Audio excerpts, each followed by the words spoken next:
नमस्कार दोस्तों, आज हम राजस्थान की एक भूतिया हवेली के बारे में बात करेंगे। तो चलो आपका टाइम वेस्ट ना करते हुए इस कहानी को शुरू करते हैं। ये कहानी राजस्थान के कोटा शहर की एक भूतिया हवेली के बारे में है।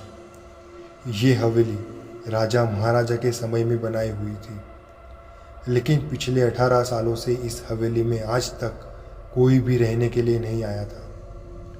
इच्छा होने पर भी इस हवेली में कोई भी नहीं रह पा रहा था, क्योंकि लोगों का कहना था कि इस हवेली में भूत प्रेत का साया है।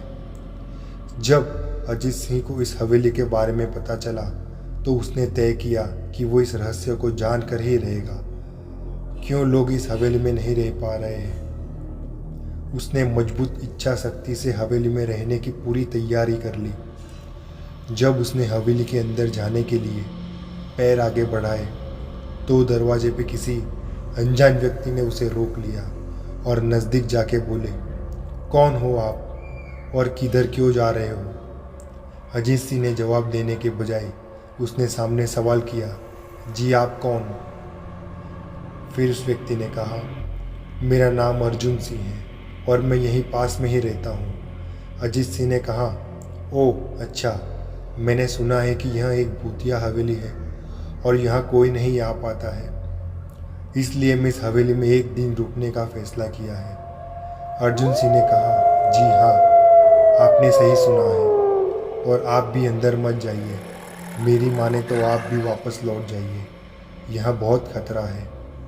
यह सुनकर अजीत सिंह खुश हो गया, जैसे उन्हें कोई लॉटरी लग गई हो। अर्जुन ने उसकी खुशी को देखकर बोला, आप क्यों खुश हो रहे हो, आपको तो भूत का नाम सुनकर डर लगना चाहिए। शायद आपको पता नहीं होगा कि मैं भूत प्रेत में काफ़ी दिलचस्पी रखता हूँ। अगर इस हवेली में भूत है तो मैं अंदर ज़रूर जाऊँगा और सारी सच्चाई का पता भी लगाऊँगा। इतना कहकर अजीत सिंह उस हवेली में चले गए। अंदर जाके अजीत ने अपनी बैग को साइड में रखा और हवेली के चारों ओर देखने लगा। सारे रूम भी चेक कर लिए। बाद में ड्राइंग रूम में आके सोफे पर बैठ गया। उसने वहाँ बैठकर दारू के 2-4 पैक भी लगा दिए।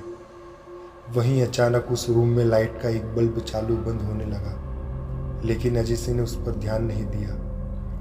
थोड़ी देर बाद दूसरा बल्ब चालू बंद होने लगा। फिर तो हवेली की सारी लाइट चालू बंद होने लगी। यह सब देखकर अजीत अपनी जगह पे खड़ा हो गया और संपूर्ण सावचेत हो गया। अचानक उसके सामने एक छोटा टेबल हवा में उड़ने लगा। करीबन 6 फुट हवा में ऊपर जाके गोल गोल घूमने लगा और बाद में अजीत की ओर तेजी से आने लगी। अजीत ने तुरंत ही अपनी जगह बदल दी और दूसरी ओर चला गया और वो टेबल वहीं जाके गिरा जहां अजीत खड़ा था। अजीत कुछ समझ पाता उतने में सोफे की सीट उसकी ओर आने लगी। वो जल्द ही खड़ा हो गया और छलांग लगा के दूसरी ओर कूद गया, जिसके कारण सोफा दीवार को टकराया और अजीत बच गया। अचानक सब कुछ शांत हो गया। अजीत ने चारों ओर सतर्कता से देखा और बड़ी आवाज़ में बोला, तुम जो भी हो सामने आकर बात करो। वहीं एक बड़ी परछाई उसके सामने आई। अजीत ने उस परछाई को देखकर बोला, कौन हो तुम और क्यों मुझे मारना चाहते हो। परछाई ने कहा, तुम्हारी भूल के कारण। अजीत ने कहा, मेरी भूल? मैंने कौन सी भूल की। परछाई ने कहा, इस हवेली में आने की भूल। मैं किसी को भी इस हवेली में खुश नहीं देख सकता। अजीत ने कहा, लेकिन क्यों। वो परछाई ने जवाब दिया, आज से 18 साल पहले इस हवेली के मालिक ने मुझे यहीं पे ही मार डाला था। मेरी कोई गलती भी नहीं थी। इस कारण की वजह से मेरी आत्मा इस हवेली में भटकती रहती है। मैं किसी को भी इस हवेली में नहीं रहने दूंगा, क्योंकि इस हवेली में मेरा खून हुआ था। इस हवेली में जो भी रहने के लिए आएगा उसकी मौत होगी। अजीत ने कहा, मैं तुम्हें अपनी असली रूप में देखना चाहता हूँ। तुम्हें मारने से पहले मैं तेरी यह इच्छा अवश्य पूरी करूँगा। और उस परछाई ने एक भयानक धर्मियाना रूप ले लिया। उसका चेहरा इतना भयानक था कि अजीत भी एक क्षण के लिए डर गया था, लेकिन दूसरे ही क्षण में उसने अपने आप पर काबू पा लिया। बाद में इसने अपनी जेब में सफ़ेद पाउडर निकाला और उस भूत पर फेंक दिया। भूत पर पाउडर पड़ते ही वो जलने लगा, बड़ी बड़ी ज्वाला ही उठने लगी। वो बहुत ज़ोर ज़ोर से चिल्लाने लगा और बाद में पूरी तरह से जल गया। उसके बाद अजीत ने चैन से सांस लिया और वहीं पर सो गया। दूसरे दिन सुबह जब अजीत को सही सलामत हवेली से बाहर आते देख अर्जुन को आश्चर्य हुआ। अर्जुन ने अजीत से पूछा, तुम कैसे जिंदा हो? जब अजीत ने अर्जुन को कल रात को घटी घटना को पूरी तरह से बताया और बोला, अब यहाँ हवेली भूतिया हवेली नहीं रही। दोस्तों, आपको ये कहानी राजस्थान के कोटा की भूतिया हवेली की कैसी लगी, हमें कमेंट करके ज़रूर बताइए। तो चलो हम हमारी दूसरी कहानी पे आते हैं। दोस्तों, क्या आपने कभी चैनल की डिश का भूत देखा है? ये एक बड़ी डरा देने वाली घटना है। ये कहानी एक बच्चे के साथ घटी थी। हाल ही में कोरोना वायरस के कारण पूरे भारत भर में लॉकडाउन किया गया था। उसी लॉकडाउन यह घटना घटी थी जो अभी मैं आपको बताने जा रहा हूँ। लॉकडाउन 4। मैं शाम को करीब 8 बजे अपने घर की छत पर वॉकिंग कर रहा था। तभी कुछ करीबन 5 मिनट बाद छत के दूसरे भाग से किसी के खड़खड़ाने की आवाज़ आई। मैं उस साइड देखने के लिए गया कि आखिर आवाज़ किस चीज़ की आ रही है, क्योंकि छत पर मेरे अलावा और कोई भी नहीं था। उसी दौरान मेरी नज़र चैनल की डिश पर पड़ी जो छत के दूसरे भाग में थी। मुझे लगा कि शायद कोई चूहा होगा, इसलिए मैंने ज़्यादा ध्यान नहीं दिया।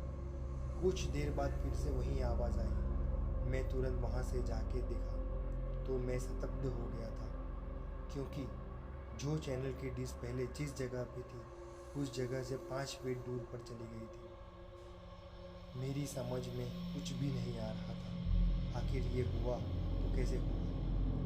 बाद में मैं उसी जगह खड़ा रहकर देखने लगा कि क्या अब मेरी नज़र के सामने ये हिलती है क्या। देखते ही देखते अचानक वो डिश अपनी जगह से हवा में करीबन 2 फीट ऊपर उठकर नीचे गिरी और अपनी जगह पर हिलने लग गई। यह देखकर मेरे तो होश ही उड़ गए। मैंने तुरंत ही उस चैनल की डिश के मालिक को फ़ोन किया और उन्हें छत पर बुला के सारी बातें बताई। पहले तो मेरी बात सुनकर उन्होंने यकीन नहीं किया, लेकिन जब यह हादसा फिर से उनकी नज़र के सामने हुआ तो उनके भी होश उड़ गए। कुछ देर बाद आपस के लोग भी इकट्ठा हो गए थे। लोगों को लगा कि शायद कोई भूत प्रेत होगा जो यह सब कर रहा होगा। फिर हम सब ने उस डिश को रस्सी से बांध दिया और फैसला किया कि कल सुबह इस डिश को यहाँ से निकाल कर फेंक देंगे। उस रात करीबन 1:45 बजे हम सब सो रहे थे, तभी मुझे छत पर किसके घूमने की आवाज़ सुनाई दी। क्योंकि मेरा घर टॉप फ्लोर पे था, इसलिए जब भी छत पर कुछ भी हो तो सबसे पहले हमें सुनाई देता है। मैंने अपने घर वालों को जगाया और बताया कि छत पर कोई है जो घूम रहा है। उस रात हम सब हिम्मत करके छत पर गए, यह देखने के लिए कि आखिर ऊपर कौन है। हमने ऊपर जाके देखा तो ऊपर कोई भी नहीं था, लेकिन छत पर किसी के पैरों के निशान थे, वो भी आम पैरों के निशान से कहीं ज़्यादा बड़े थे। हम डिश को देखने के लिए गए तो डिश पूरे छत पर कहीं नहीं थी। हमें लगा कि कोई किसी के उस डिश को फेंक दिया होगा, लेकिन पैरों के निशान ने हम सबको काफ़ी डरा दिया था, क्योंकि आज तक ऐसे निशान हमने पहले कभी नहीं देखे थे। रात काफ़ी होने के कारण हम सब ने मिलकर डिसाइड किया कि अब जो भी करना है वो हम कल सुबह ही करेंगे, और हम अपने अपने घर चले गए। उस रात को मुझे नींद भी नहीं आ रही थी। मेरे मन में केवल यही चल रहा था कि कहीं हमारे छत पर कोई भूत प्रेत का साया तो नहीं है। दूसरे दिन सुबह जब हम सभी छत पर देखने के लिए गए तो देखा कि वो डिश जो कल रात छत पर से गायब हो गई थी, वो डिश आज उसी जगह पर वापस आ गई थी। तभी सब ने डिसाइड किया कि उस डिश को तोड़ के उसे नष्ट कर देंगे, ताकि बाद में कोई परेशानी ना हो। जब उस डिश को तोड़ रहे थे तब उसके अंदर से काले काले रंग का कुछ पदार्थ बाहर निकल रहा था, जो बेहद ही पूरी बाँस कर रहा था। उस डिश को तोड़कर उसे उसकी खुली जगह पर ले जाके उसे जला दिया। तब से लेकर अभी तक अब कहीं आवाज़ या किसी होने का एहसास नहीं हो रहा था।